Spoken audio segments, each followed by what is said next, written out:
اعوذ باللہ من الشیطان الرجیم، بسم اللہ الرحمن الرحیم۔ السلام علیکم ورحمۃ اللہ وبرکاتہ۔ جنت میں جانا ہے تو صرف یہ کام کریں۔ حضرت طلحہ بن عبید اللہ رضی اللہ تعالیٰ عنہ نے فرمایا کہ ایک اعرابی پریشان حال، بال بکھرے ہوئے رسول اللہ صلی اللہ علیہ وآلہ وسلم کی خدمت میں حاضر ہوا۔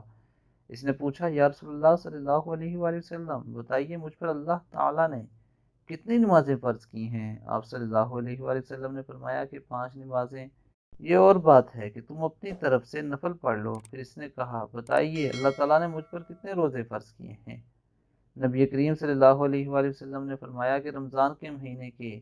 یہ اور بات ہے کہ تم خود اپنے طور پر کچھ نفلی روزے اور بھی رکھ لو۔ پھر اس نے پوچھا، اور بتائیے زکوٰۃ کس طرح مجھ پر اللہ نے فرض کی ہے؟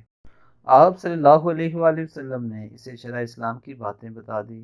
جب اس اعرابی نے کہا، اس ذات کی قسم جس نے آپ صلی اللہ علیہ وآلہ وسلم کو عزت دی، نہ میں اس میں سے جو اللہ تعالیٰ نے مجھ پر فرض کر دیا کچھ بڑھاؤں گا اور نہ گھٹاؤں گا۔ اس پر رسول اللہ صلی اللہ علیہ وسلم نے فرمایا، اگر اس نے سچ کہا تو یہ مراد کو پہنچا۔